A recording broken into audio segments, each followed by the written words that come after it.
Bonjour à toutes et à tous et bienvenue dans votre journal d'information locale de ce jeudi 28 mai 2015. Au sommaire de cette édition, le week-end dernier, les écoliers du Sivom se sont retrouvés pour participer à la demi-finale du concours départemental de poésie de l'éducation nationale. Puis nous irons découvrir les nouvelles cabines de plage de Petit-Fort-Philippe qui ont eu le droit à un petit lifting. Et nous finirons ce journal avec du football. L'US Gravelines a rencontré Boulogne-Saint-Léonard hier soir en demi-finale de la Coupe de la Ligue. C'est au sein de l'école élémentaire du Bois-d'Osier que les enfants ont participé à la demi-finale du concours de poésie.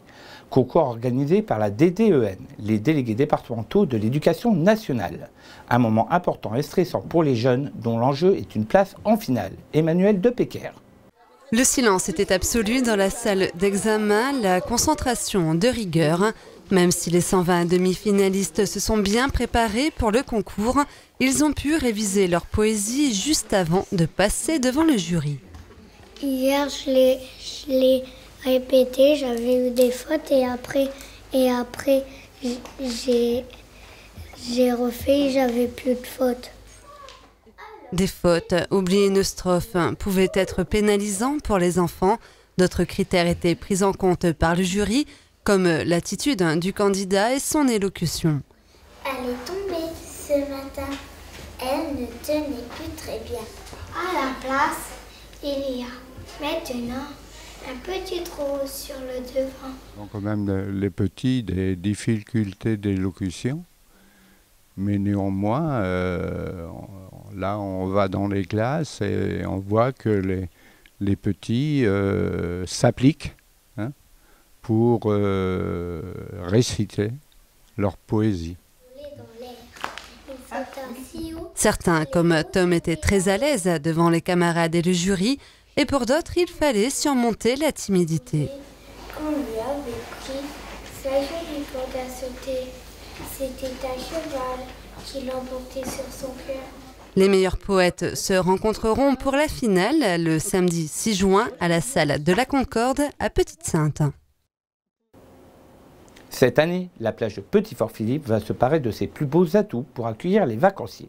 Elle érigera une fois de plus le pavillon bleu. Un bleu qui sera en harmonie parfaite avec ses 114 cabines de plage, cabines qui viennent d'être repeintes. Emmanuel Depecker. Cela fait 20 ans que les cabines de plage vertes et rouges investissent la digue de Petit-Fort-Philippe chaque année lorsque les beaux jours arrivent. Place maintenant au bleu et au blanc, des couleurs typiques du bord de mer. C'est aux couleurs de Gravelines qui sont le bleu et le blanc. Donc c'est vrai qu'on a profité d'un renouvellement de cabines qui étaient très vieilles et qu'il fallait absolument changer. Donc c'est vrai qu'il y a 30 nouvelles cabines cette année. Donc on a profité de l'occasion pour changer de couleur. Des nouvelles cabines qui ont été fabriquées dans les ateliers de Gravelines avec la participation de l'association Agir. La nouvelle structure est faite d'acier pour donner une solidité aux abris. C'est une construction 100% ateliers municipaux de Gravelines, qui est à l'origine, qui a été initiée par monsieur Jean-Jacques Hannequin, qui s'occupe des renouvellements de cabines, et monsieur Jean-Michel Magnier, qui est le responsable. Il a redessiné les plans des cabines, parce que les cabines étaient sur une ossature complètement bois. Maintenant, on est sur une ossature en acier galvanisé, avec des panneaux de bois qui viennent se mettre au-dessus.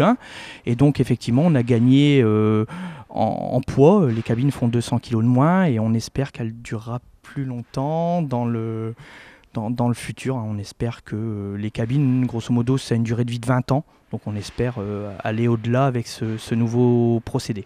Une trentaine de cabines devraient être construites d'ici cet hiver. À terme, tous les bénéficiaires auront une cabine neuve, mais en attendant, vous pourrez bientôt découvrir la métamorphose.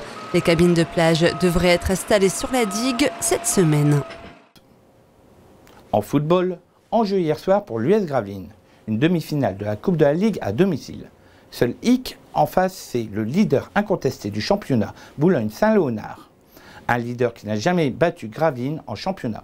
Avantage psychologique pour l'USG pour décrocher une place en finale. Aurélien Février. La place en finale se jouera au tir au but. Et à ce petit jeu, les Boulonnaises sont les plus réalistes. Épilogue cruel pour des Gravelinoises inconsolables.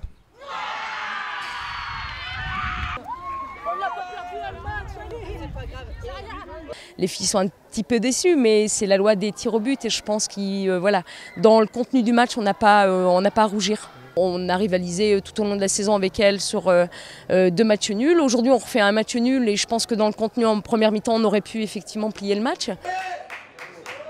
Car c'est l'USG qui fait la meilleure impression. Avec la possession du ballon, les Gravelinoises se créent les meilleures occasions. Boulogne, pendant ce temps-là, fait le dos rond et se montre dangereux quand il en a l'opportunité. Mais à 12 minutes de la pause, l'USG va concrétiser sa domination. C'est Manon Pinès qui envoie le ballon au fond des filets.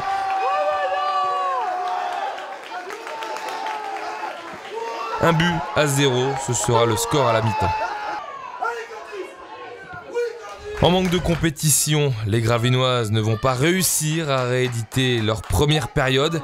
Elles vont lever le pied et permettre à Boulogne de revenir. L'USBCO égalise à la 65e minute grâce à Mélodie Poncin.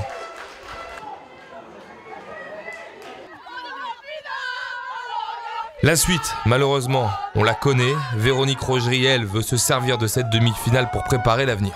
Ah bah, de toute façon, c'était jouer avec nos valeurs, jouer avec notre cœur, rebondir surtout sur la saison prochaine. Donc on prenait en tremplin ce match de coupe, finir sur une bonne note. Parce que là, ça fait quand même un petit moment où le groupe revient, il y a de l'effectif, il y a un réel projet, il y a des ambitions et on a repris des couleurs malgré la défaite d'aujourd'hui. Rendez-vous est pris pour la 2e saison des Gravelinoises en DH. Voilà, c'est la fin de cette édition. Merci à tous de l'avoir suivi. Votre prochain journal d'information, ce sera demain à 18h30. Bonne soirée à tous.